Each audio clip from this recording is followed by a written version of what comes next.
Transition Plans by Nicolette D'Amico and Jessica Polich. In this training, you will be able to understand the legal topics pertaining to transition plans and services under the IEP, identify the parts of the transition plan, write SMART transition goals, in which you will review a case study and transition assessment to write measurable and objective annual transition goals. Also available to you are these resources: a procedural checklist to help complete a transition plan, sample transition SMART goals, a how-to on SMART goals, so basically a delineation of how you would write a SMART goal in general. You'll receive a Indicator 13 resource guide, a script for doing follow-up Indicator 14 phone calls. And you'll also receive example age-appropriate transition assessments. As a comprehensive transition assessment, you'll receive the dream sheet. For independent living, you will receive the life skills inventory. Under employment, you will receive a career investigation report. And then finally, under education, you will receive the site learning styles assessment. This begins session 1. An overview. Understand the legal topics pertaining to transition plans and services under the IEP. You will also be able to identify the parts of a transition plan, which includes transition assessments, post-secondary outcomes, creating a valid course of study, transition services, transition goals, both Indicator 13 and 14, and then finally the summary of performance for seniors. Some legal aspects of the transition plan are: first, the legal definition. What is a transition plan?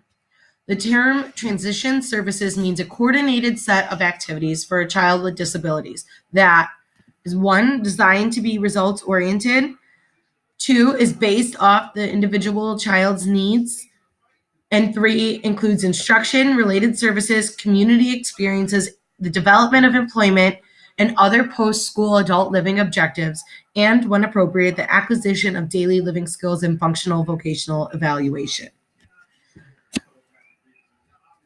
What does this mean?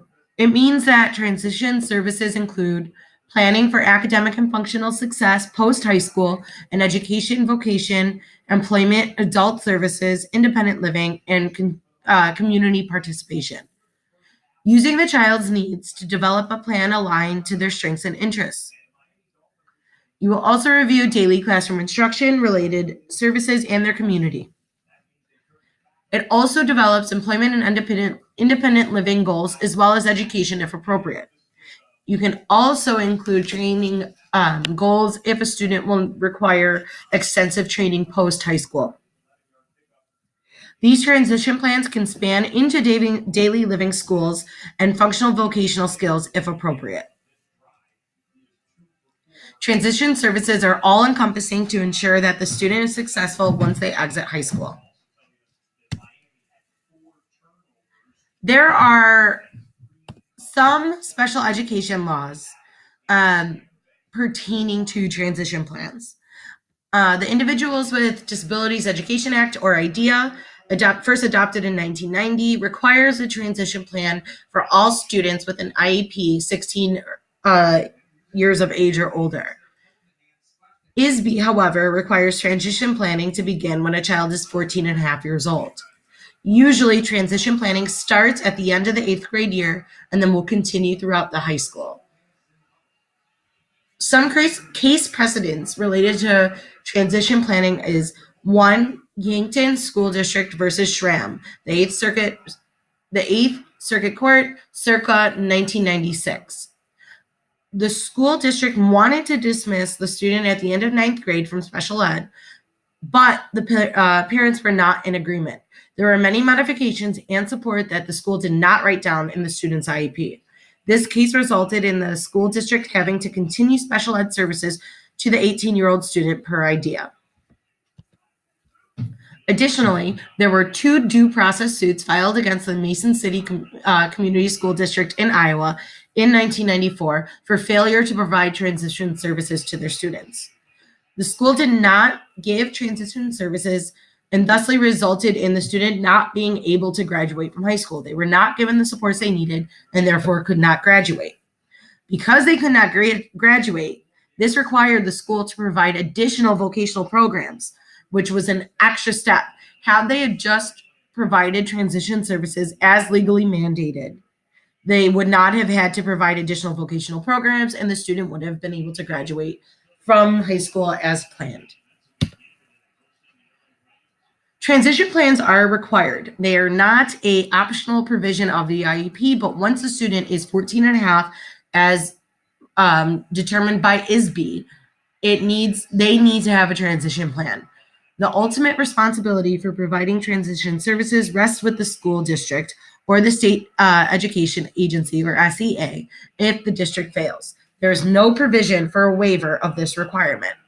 Basically, what that says is it is required for transition plans, and in order for a child's IEP to be in compliance, the transition needs to be thorough and comprehensive. ISB has several different guidelines on how to create a transition plan in order to be compliant with their law.